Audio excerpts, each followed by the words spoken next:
블랙 이글스는 대한민국 공군 특수비행팀입니다. 오, 거의 부딪힐 것 같은데요? 도로 한 바퀴 돌면서 상승하는데 갑자기 비명이 터져 나왔습니다. 어린이날을 맞아 수원 공군 비행장에서 고개 비행을 하던 비행기가 추락해 이게 뭐죠? 하차하면 떨어질 수 있는 2006년 5월 5일. 안 돼.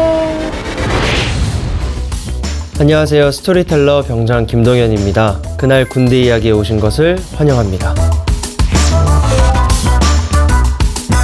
네, 안녕하세요. 반갑습니다. 저는 김가영이라고 합니다. 부산은 13도까지 오르면서 모래먼지 속 벚꽃 전선이 아무렇게나 춤춰 아무렇지 않아 보이 가영 씨는 네, 기상캐스터시잖아요. 맞아요. 그리고 제가 또 기상 예보를 특이하게 하셔가지고 화제가 된 걸 저도 봤거든요. 아, 보셨어요? 네, 많은 분 엄청 유명하잖아요. 아니, 원래는 제가 이제 날씨를 전해드리는 일을 하고 있는데 어떻게 하면 날씨를 좀 다양하게 전해드릴 수 있을까 고민을 하다가 네. 그 아무 노래 챌린지를 네, 예보 맞아요. 중에 했었고 또 박진영 씨랑 그루브백이라는 네, 신곡을 같이 또 추어서 그렇게 많이 알려지게 되었어요. 네. 가영 씨를 이렇게 부르는 별명도 생겼다고 하는데. 제가 끼가 있다고 해서 끼상캐스터라고 저 그리고 그것도 알아요. 그러더라고요. 어떤 거요? 뽐가 아, 맞아요. 오! 뽐내는 어떻게 걸 하나. 좋아해가지고. 그걸 저도 봤어요. 저는 또 그리고 골 때리는 배우들 엄청 팬입니다. 아, 열심히 공차고 있습니다. 원더우먼 많이 응원해주세요. 알겠습니다.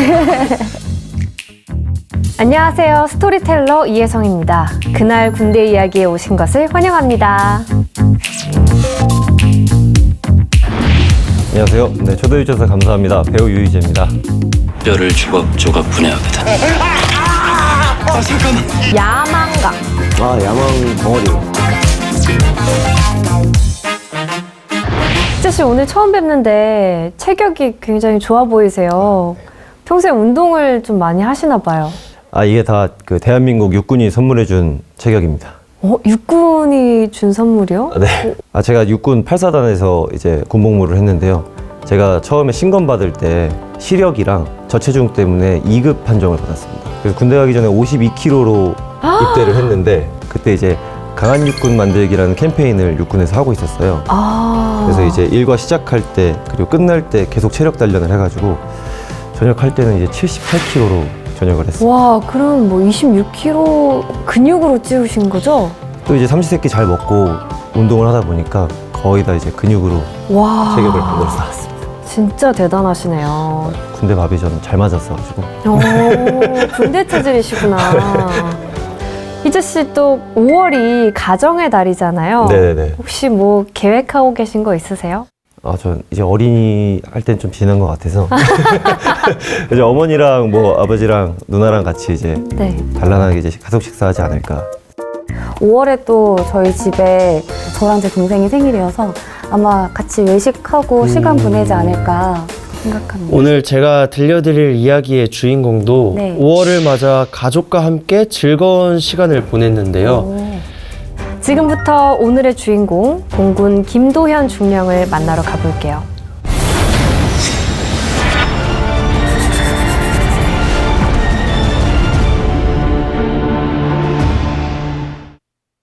당시 대위였던 김도현 중령에게 5월 5일은 아주 특별한 날이었어요. 그는 32세로 두 아들의 아버지였고 또 이날이 결혼 기념일이기도 했어요. 근데 5월 5일에는 아주 중요한 임무가 있어서 쉴 수 없었거든요. 그래서 미리 하루 휴가를 내서 아이들과 함께 공룡 박물관에 갔고 아내를 위해서 깜짝 선물도 준비했어요. 근데 공군 분들께서도 5월 5일날 무슨 특별한 임무가 있으신가요? 그날에는 네. 어린이날을 맞아 수원 공군 비행장에서 에어쇼가 예정되어 있었어요. 오, 김대위는 블랙 이글스의 조종사였거든요. 블랙 이글스. 블랙 이글스는 대한민국 공군 특수비행팀입니다. 아, 팀 이름이 블랙 블랙 이글스. 이글스군요. 예. 오. 아찔한 고개 비행으로 우리 국민에게 즐거움과 감동을 선사하고 또 해외 에어쇼에도 참가해서 전 세계인에게 대한민국 공군의 우수성을 알리는 하늘의 외교관 역할을 톡톡히 하고 있어요. 블랙 이글스는 국내 기술로 만든 T-50B 기종으로 다양한 특수 기동을 선보이고 있어요. 우와, 이 대형을 유지하면서 이게 비행이 가능한 건가요? 우와.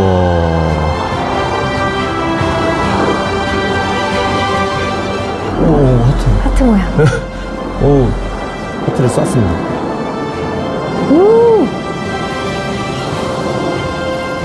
이야.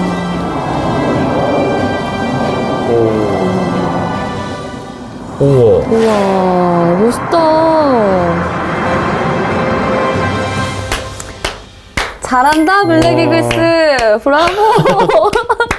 너무 멋있는데요? 그렇죠. 네. 이 김대위는 네. 어린 두 아들과 놀아주는 대신 이렇게 수많은 어린이들에게 해맑은 웃음을 선사하기 위해 2006년 5월 5일 조종간을 잡았습니다. 오, 저희 아버지께서 이렇게 조종간을 잡고 이 멋진 쇼를 보여준다면 너무 네. 자랑스럽고 막 너무 그쵸. 좋을 것 같아요. 네. 아이들이 초롱초롱 눈을 반짝이며 일제히 하늘을 쳐다보고 있었어요. 와! 엄마 아빠 손을 꼭 잡고 나들이 나온 아이들 입에서 탄성이 터져 나왔어요. 저 같아도 그냥 탄성이 터져 나올 것 같은데요. 그쵸. 블랙 이글스가 푸르고 드높은 5월 하늘을 도화지 삼아 한 폭의 그림을 그리고 있었어요. 어린이들에게 하늘과 우주에 대한 꿈과 희망을 심어주는 블랙 이글스의 에어쇼는 그야말로 어린이날 최고의 선물이었습니다. 블랙 이글스의 기동 중에 4대의 항공기가 아슬아슬하게 교차해서 지나가는 시저 패스가 있거든요. 시저 패스요? 네. 거의 부딪힐 것 같은데요? 너무 아슬아슬해서. 어머머머! 방금 이렇게 교체해서 지나간 거죠? 네.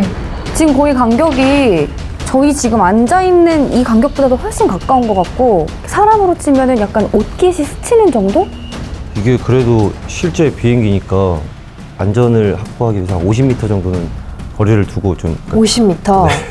놀라지 마세요.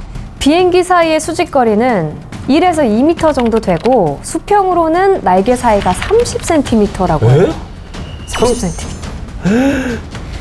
근데 시속 600km로 비행을 하면 1에서 2m 정도는 0.001초면 도달하기 때문에 정말 이 순간의 실수가 곧 죽음을 의미하는 거죠.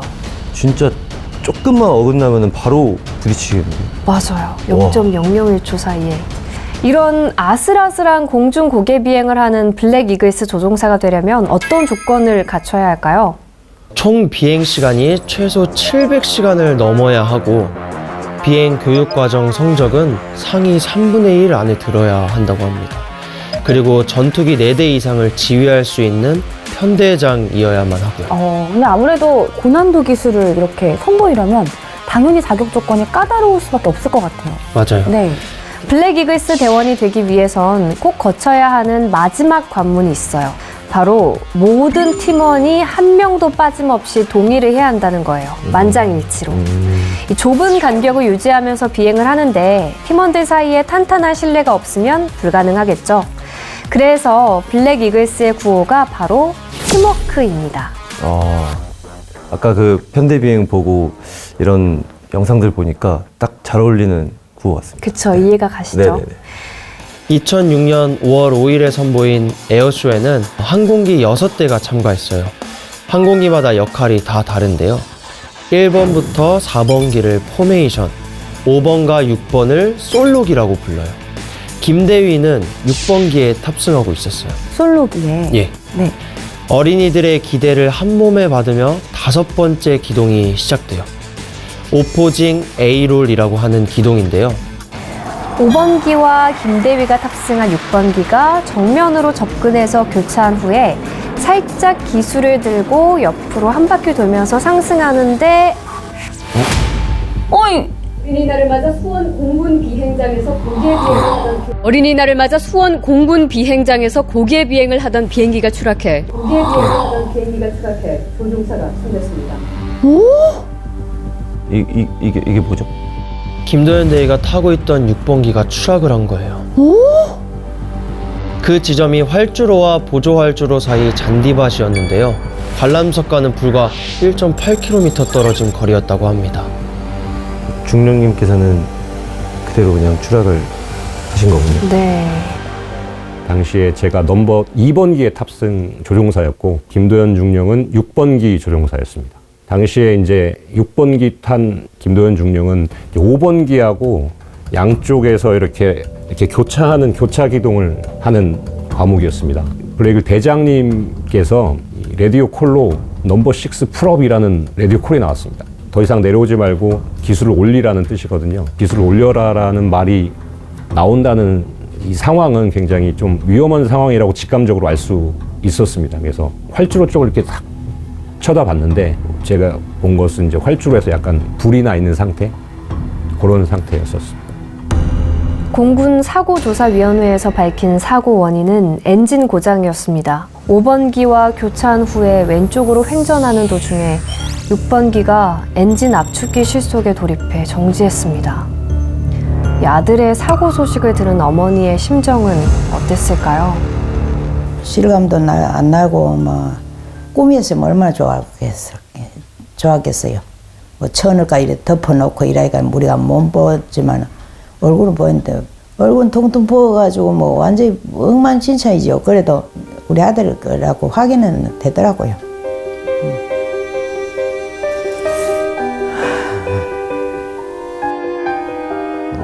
어머니는 그래도 어떤 상황이어도 아들을 알아보시고 꿈 같으면 좋겠다는 생각을 하셨네요.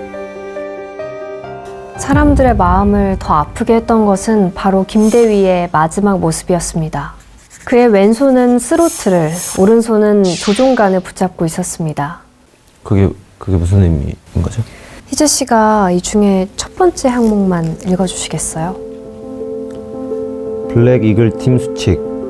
추락 시 어떤 일이 있더라도 민가와 관람객에게는 피해를 주지 말라. 김도현 대위는 이 첫 번째 수칙을 지키기 위해서 죽음을 선택했습니다. 끝까지 조종관을 놓지 않고 결국에는 본인을 희생해서 네, 관중들을 구하신 거네요. 맞습니다. 만약에 김대희가 그대로 탈출했다면 항공기가 어린이를 포함해 1,300여 명이 있는 관람석으로 추락했을 거예요.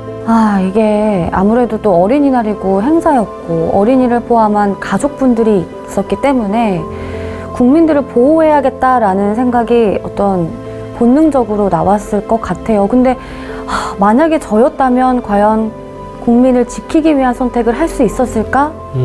라는 생각은 드네요. 정말 짧은 순간이었지만 나를 희생해서 국민을 구하자라는 군인으로서의 사명감과 책임감 때문이었을 거예요. 진정한 군인이셨다라는 생각이 들면서도 이런 선택을 할 수밖에 없었던 그 찰나에 그 심정은 어땠을까? 네.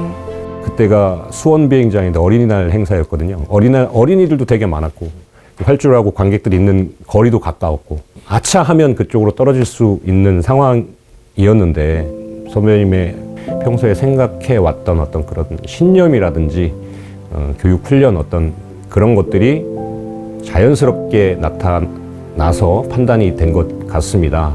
김도현 중령님의 어떤 그런 살신성인의 어떤 희생 정신을 모두 기억해 주셨으면 합니다. 만약에 그 한 명이라도 다치거나 관중들 다치고 지가 살았다 그러면 살란 아니거든요. 정말 살란 아니고 지 몸 하나 희생하고 다른 사람 살리는 거 아니에요. 그죠? 나는 그래요. 훌륭하다고 생각하고 자랑스럽다고 생각합니다. 2006년 5월 8일 강원도 공군 제8전투비행단 강단에서 김도현 대위의 영결식이 거행되었습니다. 엄마 손을 잡고 아빠 영정사진 앞에선 3살 배기 아들은 어버이날인 오늘 카네이션 대신 향을 꽂습니다. 이게 무슨 일이에요, 진짜. 김도현 대위의 유해가 국립현충원으로 향하는 버스에 오르자 어린 아들은 아빠가 늘 하던 대로 필승을 외치며 거수 경례를 했습니다. 3살밖에 되지 않은 김대위의 어린 아들이 그 경례의 진정한 뜻을 알기 위해서는 긴 세월이 필요하겠죠. 어린이날마다 또 그 일이 생각이 남을 텐데 그 그리워할 그 시간들은 또 누가 보상을 해줄 수 있을까요? 생전에 김도연 대위는 월급을 안 줘도 좋으니까 50세까지라도 비행을 했으면 좋겠다는 이야기를 자주 할 정도로 비행 자체를 매우 좋아하셨다고 합니다. 그리고 또 한 가지 소망을 자주 이야기했다고 하는데요. 바로 우리 손으로 만든 항공기로 에어쇼를 펼치는 것이었어요. 블랙 이글스는 2006년에 사라진 A37 대신 국내 기술로 만든 T-50B를 타고 여러 국제 에어쇼에 참가해서 전 세계에 대한민국 공군의 우수성을 알리고 있다고 합니다. 김도영 중령님의 이 생전 소원을 후배님들이 이뤄드린 거네요. 네. 저 하늘 어딘가에서 편안히 쉬고 계실 김도연 중령도 후배들의 모습을 보면서 흐뭇한 미소를 짓고 있을 거라 생각이 됩니다. 참 평소에 있을 때 내가 사랑한다는 말 한마디 해본 일도 없고 이제는 뭐 없는데 이래 해봐야 아무 소양은 없지만 사랑하고 고맙고 뭐 훌륭하다고 생각하고 이 세상에서 못다한 일 뭐 하늘나라에서 하고 싶은 대로 다 했으면 좋겠어요. 비행은 항상 겸손하게 라는 신념과 평생 비행을 하고 싶다고 했던 고 김도연 중령. 자신의 목숨마저 위태로운 절체절명의 상황에서도 초계와 같이 목숨을 바치며 숭고한 희생을 몸소 실천했습니다. 어떠한 상황에서도 국가를 수호하고 국민의 생명을 지켜야 하는 군인에게 그가 보여준 살신성인의 자세는 반드시 필요한 것이 아닐까요? 마지막으로 고 김도연 중령을 비롯해 사명을 다하기 위해 목숨을 바치신 모든 전우들의 희생을 추모하며 영원히 잊지 않겠습니다.